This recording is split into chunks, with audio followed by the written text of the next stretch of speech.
এই কোরআন এমন এক কিতাব, বিশ্বের মধ্যে যত কিতাব আছে, ধর্মগ্রন্থ আছে, এই ধর্মগ্রন্থের মধ্যে সবচাইতে বেশি পঠিত কিতাবের নাম হলো কোরআন। জোরে কোন সুবহানাল্লাহ। আমার ভাইয়ারা, এই পৃথিবীর বুকে কতগুলো আমল কখনো বন্ধ হয় না, বলে যেদিন হবে তো কিয়ামত হয়ে যাবে।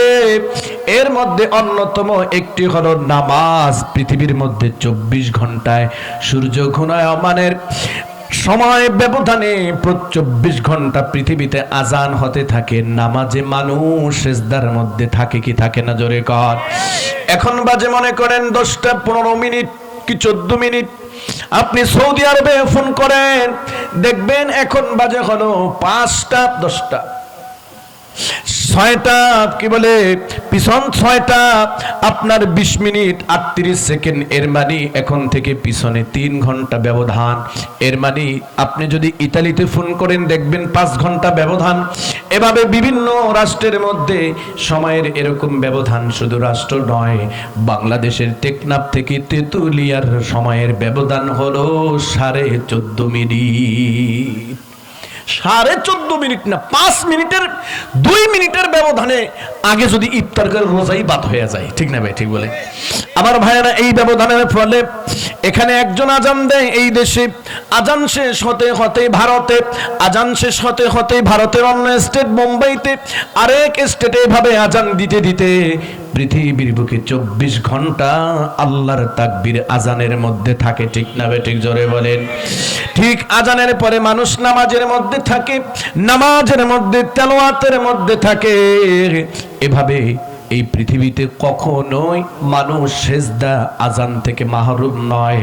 2 নাম্বার হলো আমার ভাইয়েরা তেলাওয়াত, 3 নাম্বার হলো কাবা শরীফ তাওয়াফ। একটা সেকেন্ডের জন্য কাবা শরীফ তাওয়াফ থেকে মানুষ মাহরুম আল্লাহ রাখেন না। সুবহানাল্লাহ কোন। আমার ভাইয়েরা, এজন্য কোরআনের অন্যতম একটি বৈশিষ্ট্য হলো এই পৃথিবীর মধ্যে সবচাইতে বেশি পঠিত যে কিতাব তার নাম হলো কোরআন। জোরে কোন সুবহানাল্লাহ।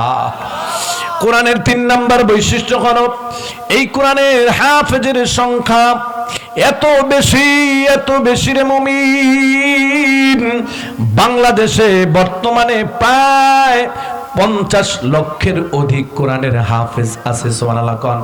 গোটা পৃথিবীর মধ্যে 750 লক্ষ 700 কোটি কি বলে 7,50,00,000 কোরআনের হাফেজ রয়েছে। সুবহানাল্লাহ।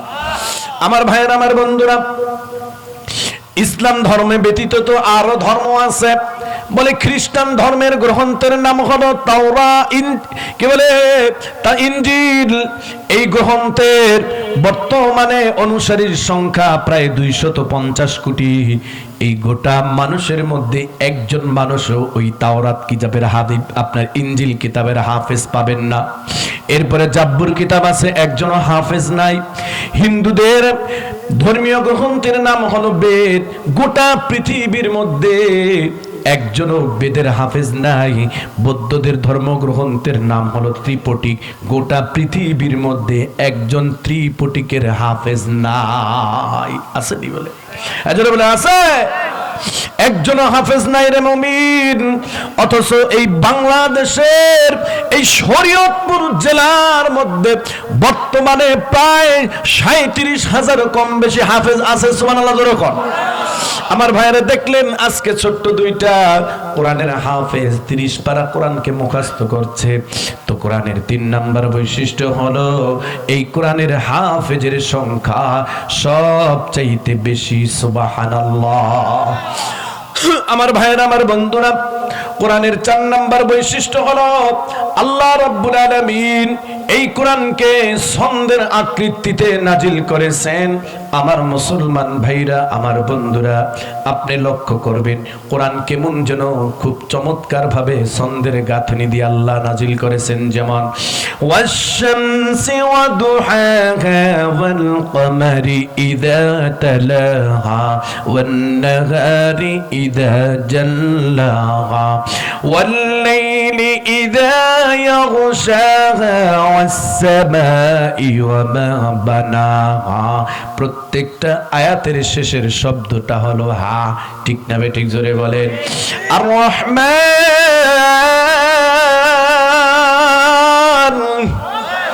আল্লামাল কুরআন খালাকাল ইনসানা আল্লামাহুল বায়ান।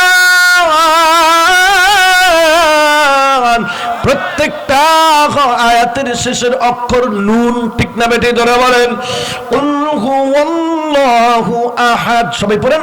কুল হুয়াল্লাহু আহাদ আল্লাহুস সামাদ লাম ইয়ালিদ ওয়া লাম ইউলাদ ওয়া লাম ইয়াকুল লাহু কুফুয়ান আহাদ।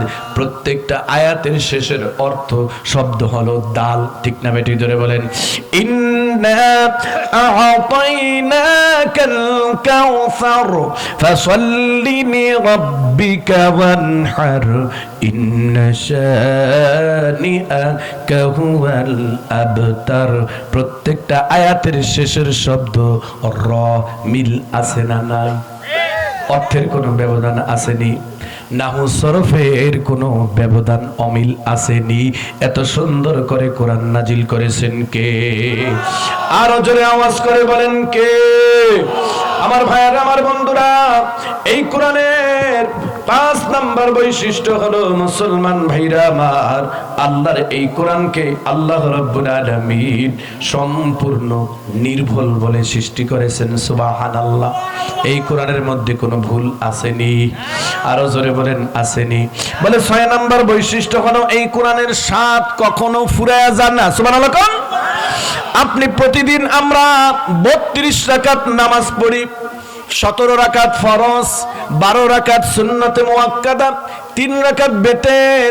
এই 32 রাকাত নামাজের প্রথমে আমরা সূরা তেলাওয়াত করি ফাতিহা। ঠিক না বেঠিক? জোরে বলেন। বলেন এই তেলাওয়াত শোনার পর তেলাওয়াতের প্রতি আমাদের কি আগ্রহ বাড়ছে না কমছে? দিন দিন বাড়ছে কিনা? জোরে বলেন। এই জন্য আমার ভাইয়েরা, পবিত্র কোরআনের 6 নম্বর বৈশিষ্ট্য হলো আল্লাহ রাব্বুল আলামিনের এই কোরআনের তেলাওয়াতের স্বাদ কখনো মানুষের কাছে তিক্ততা লাগবে না, বরং মজাই লাগবে। আপনি যদি 7 দিন পর ইলিশ মাছ খান, পরের দিন ইলিশ মাছ গন্ধ করবে। ঠিক না? 7 দিন পর্যন্ত যদি আপনি গরুর গোশ খান, 800 টাকা কেজি হইলো, আপনার 9 দিনের দিন খাওয়ান যাবে না। কুরবানির গোস্ত 3-4 দিন খাওয়ার পর আর ভাল লাগে না ভাই, প্রয়োজনে একটু ডিম বাইজ জানেন কি বলে না, কি বলে না, আর ভালো লাগে না। কিন্তু কোরআনের এই স্বাদ কে আল্লাহকে সৃষ্টি করলেন? জোরে বলেন। আমার ভাইয়েরা, আমার বন্ধুরা, কোরআনের 7 নাম্বার বৈশিষ্ট্য হলো এই কোরআন কখনো কোনো দিন বিকৃতি করা সম্ভব, কখনো বিকৃতি করা সম্ভব না। প্রমাণ, আমার প্রিয় ভাইয়েরা, ইহুদিরা হলো মুসলমানদের চিরশত্রু। ঠিক না বেঠিক? জোরে বলেন। আল্লাহ নিজে বলে দিয়েছেন এই পৃথিবীর মধ্যে সব চাইতে ইহুদিরা হলো মুসলমানদের শত্রু। এবার মুসলমান কোরআনকে তারা মিথ্যা বলে প্রমাণ করবে, বিভিন্ন রকমের চক্রান্ত শুরু করলো। বলে কিভাবে চক্রান্ত করে? বলে কোরআনের মধ্যে কিছু অক্ষরগুলো তারা উল্টা পাল্টা লেখা কোরআন ছাপায়া দিল। জোরে কর নাউজুবিল্লাহ। এরপরে বিশ্বের মধ্যে ছেড়ে দিল। মুসলমান যখন কোরআন পড়ল, আমার ভাইরা, এরকম একটি ঘটনা ডেনমার্কে ঘটেছে। ডেনমার্কের একজন আরবি ভাষার বিশ্ববিখ্যাত পণ্ডিত ইহুদি কোরআনকে বিকৃতি করার জন্য সে আরবি ভাষা শিখল। অতঃপর সে কোরআনকে বিকৃতি করে কয়েকটা জায়গায় ইচ্ছে করে কি করলো? সে ভুল দিয়ে দিল। কোথাও নক্তার ভুল দিল, কোথাও জবরের ভুল দিল, কোথাও জেরের ভুল দিল, কোথাও হরফের ভুল দিল। এরপরে মুসলমানদের কাছে এই কোরআনকে পাঠিয়ে দিল। যেমন তারা সেই লোক কোরআনের মধ্যে 3টা ভুল দিয়ে দিল। সে চিন্তা করছে মুসলমান যদি এই ভুল ধরতে পারে তাহলে আমি ঈমান আনবো। এবার সে সুকৌশলে এক জায়গায় ভুল দিয়ে দিল, ইন্না আ'তাইনাকাল কাউসার। এখানে ইন্না আ'তাইনা এই ত জায়গায় তা দিয়ে দিল। আরেক জায়গায় দিয়ে দিল কুল হুয়াল্লাহু আহাদ, এখানে বড় কফের জায়গায় ছোট কাপ দিয়ে দিল, কারণ বড় কাপ দিয়ে কুল শব্দের অর্থ হলো হে নবী আপনি বলুন আল্লাহ এক, আর ছোট কাপ দিয়ে কুল লেখলে হয় আল্লাহ এক, তারে তুমি খাও। জোরে কর নাউজুবিল্লাহ। এবার মুসলমান স্কলার হাফেজদের কাছে দিয়ে দিল, ওই হাফেজে কোরআন রিচার্জ করে ধরে ফেললো এখানে সুকৌশলে ইহুদি 3টা ভুল করছে। আরেক জায়গায় দিল হলো ইদা জাআ নাসরুল্লাহি ওয়াল ফাত, এখানে আনাসরুল্লাহ জায়গায় বুসরুল্লাহ লাগায়া দিল। সকলে বলেন নাউজুবিল্লাহ। এবার কোরআনের ওই হাফেজ বলল আমি আপনার এই প্রশ্নের জবাব দেব না, কারণ আমি জানি আপনি কোন জায়গায় ভুল করছেন, আপনার এই কোরআনের মধ্যে কোন জায়গায় ভুল করছেন। আমার হাফেজি মাদ্রাসার মধ্যে 3000 ছাত্র আছে, এর মধ্যে সবচাইতে যে ছোট্ট ছাত্রটা বা বয়স মাত্র তার হলো 5.5 বছর, এই 5.5 বছর ছেলেটা আপনার ভুল ধরাইয়া দিবে। কইবেন আল্লাহু আকবার। এরপর বলল আপনি সূরা নাসরের মধ্যে একটা ভুল দিবেন, কই কোন জায়গায়? বলে এখানে হবে ইদা জা নাসরুল্লাহর জায়গায় আপনি বুসরুল্লাহ দিবেন, ওখানে দিবেন হলো আপনি একটা অক্ষরে ভুল, এখানে দিবেন একটা নক্তায় ভুল, এখানে হবে নুন না, এখানে হবে কি বলে ইদা জা নাসরুল্লাহ, নুন হবে আপনি বা দিয়া দিবেন। বলে উপরের নক্তাটাও যদি আপনি নিচে নামায় নেয়, নিচের নক্তাটা উপরে উঠায় নেয়, কোরআনের এই পাখিগুলো ধরতে পারবে কি পারবে না? জোরে কর। এবার বলল আপনি আরেকটা ভুল দিয়েছেন, কুল হুয়াল্লাহু আহাদ, এখানে হবে বড় কফ, আপনি বড় কফের জায়গায় ছোট কাপ লাগায় দিলেন, এখানে আপনি চরম ভুল করছেন। বলেন আপনার সঠিক যেখানে ভুল করছেন ধরতে পারতেছে কিনা? যখন এই ছোট্ট হাফেজটা টাস করে উত্তর দিয়ে দিল, ওই ইহুদির মধ্যে আল্লাহ তাআলা হেদায়েতের বাতি জ্বালায় দিলেন। উপস্থিত লোকেরা দেখলো তার চক্ষু দিয়ে টপ টপ টপ টপ করে পানি পড়তে লাগলো। অতঃপর ওই লোকটা বলল আমি বুঝেছি এই পৃথিবীর কোনো মানুষের পক্ষে এই কোরআন বিকৃতি করা সম্ভব না। আওয়াজ করে জোরে জোরে কন্যা সুবহানাল্লাহ। অতঃপর এই লোকটা বলল দয়া করে মায়া করে আমাকে পড়ায় দেন লা ইলাহা ইল্লাল্লাহ মুহাম্মাদুর রাসূলুল্লাহ। কোরআনের ভুল ধরতে গিয়ে নিজের ভুল ধরা খাইয়া মুসলমান হয়ে গেল। সুবহানাল্লাহ।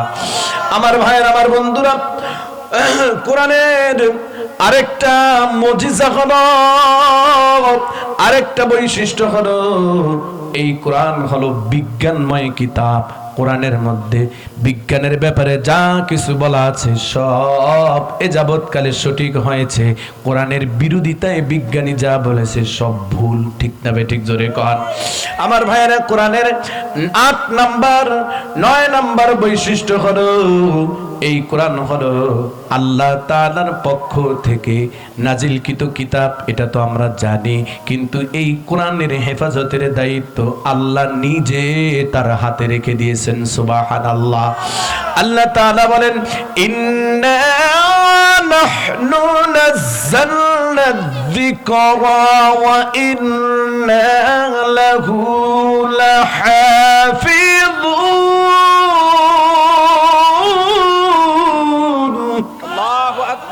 আল্লাহ রাব্বুল আলামিন বলেন পৃথিবীর মানুষ, এই কোরআন নাজিল করেছি আমি আল্লাহ, এই কোরআনের হেফাজতের দায়িত্ব আমি আমার হাতে রেখে দিয়েছি। জোরে কন্যা সুবহানাল্লাহ। আমার ভাইয়ের আমার বন্ধুরা, এজন্য পৃথিবীর নাস্তিক মুরতাদ কাফের মুশরিকেরা ইসলাম নিয়ে যতই ষড়যন্ত্র করুক রে মুমিন, কখনোই এই কোরআনকে ধূলিসাৎ করে দেওয়া সম্ভব নয়। কথা বলেন ঠিক না বেঠিক? কারণ এই কোরআনের দায়িত্ব আল্লাহ নিয়েছেন, হেফাজতের দায়িত্ব আল্লাহ নিয়েছেন। ঠিক না বেঠিক? জোরে কর। নাজিল করেছেন আল্লাহ, হেফাজতের দায়িত্ব কার? আমার ভাইয়েরা, কোরআনের 10 নম্বর বৈশিষ্ট্য হলো এই কোরআন আল্লাহ তাআলার পক্ষ থেকে আমাদের নবী এবং এই উম্মতের জন্য শ্রেষ্ঠ মুজিজা। সূরা কোন সুবহানাল্লাহ। আমার ভাইয়েরা, কেমনে শ্রেষ্ঠ হলো লক্ষ্য করেন। এই পৃথিবীর মধ্যে আল্লাহ রাব্বুল আলামিন যত নবী রাসূলদেরকে পাঠিয়েছেন নবুয়তের প্রমাণ হিসেবে আল্লাহ তাআলা তাদেরকে এক একটা মুজিজা দান করেছেন। যেমন হযরতে মূসা আলাইহিস সালামকে আল্লাহ রাব্বুল আলামিন পাঠিয়েছিলেন, তাকে মুজিজা স্বরূপ আল্লাহ তাআলা একটা লাঠি দিয়েছিলেন। এই লাঠিটা মাটিতে ফেলাইলে 60 হাত লম্বা 120 ফুট লম্বা একটা সাপ হয়ে যাইত। সুবহানাল্লাহ, প্রায় 60 গজ লম্বা হয়ে যেত সাপটা। মূসা আলাইহিস সালামকে আল্লাহ তাআলা এইরকম মুজিজা দিলেন যা দেখিয়া মানুষগুলো আল্লাহর প্রতি বিশ্বাস স্থাপন করত। ঈসা আলাইহিস সালামকে মুজিজা দিলেন, কোন কবরের পাশে গিয়ে যদি তিনি বলতেন কুম বিইذনিল্লাহ, কবরের মৃত লোকটা যত হাজার বছর পর পূর্বেই কবরে রাখা হোক না কেন সঙ্গে সঙ্গে জারায়া যাইত। সুবহানাল্লাহ। আল্লাহ রাব্বুল আলামিন সালেহ আলাইহিস সালামকে মুজিজা দিলেন, একটা লাঠি দ্বারা যখন পাথরের উপরে আঘাত করতেন পাথরের মধ্যে থেকে উট বের হইতো। হযরতে সুলাইমান আলাইহিস সালামকে আল্লাহ তাআলা মুজিজা দিলেন, একটা ইসমে আজমের আংটি আর দিলেন একটা তখতে সুলাইমানি। সুবহানাল্লাহ। আমার ভাইয়ের, আমার বন্ধুরা, এই সকল মুজিজা দেখিয়া মানুষ ঈমান আনতো। আল্লাহ নবীর স্ত্রী হযরত আয়েশা সিদ্দিকা রাদিয়াল্লাহু তাআলা আনহা বলেন, ইন্না কুল্লি শাইইন শারফান ইয়াতাবাহুনা বিহি ওয়া ইন্না বাগা উম্মতি ওয়া শারাফাল কুরআন। যেরকম সুবহানাল্লাহ। আল্লাহ নবীর স্ত্রী মা আয়েশা বলেন, নবীজি বলেছেন প্রত্যেক উম্মতের নবীদের জন্য আল্লাহ তাআলা এক একটা শ্রেষ্ঠত্বের মুজিজা দিয়েছিলেন, কারণ দিয়েছিলেন। আর আমার নবীর উম্মতের জন্য, নবীর জন্য শ্রেষ্ঠ মুজিজা হলো আল কোরআন। জোরে কোয়া যাবে কি সুবহানাল্লাহ। আমার ভাইরা, আমার বন্ধুরা, কারণ 1000 বছর নয়, প্রায় 1500 বছর পরেও এই কোরআন রিসার্চ করে বর্তমানে একটা জরিপে দেখা গেছে প্রত্যেক দিন প্রায় 3,500 মানুষ বিশ্বের মধ্যে মুসলমান হয়। সুবহানাল্লাহ। শুধু এই কোরআন পড়িয়া, শুধু এই কোরআন পড়িয়া। আমার প্রিয় ভাইরা, এইভাবে কোরআনের বৈশিষ্ট্যগুলো বলতে গেলে অনেক সময় লাগবে। আপনারা ওঠেন কেন আব্বা? আবার আইসেন, কেমন কেউ ওঠা বসা করেন, আমি বেশি সময় নিব না।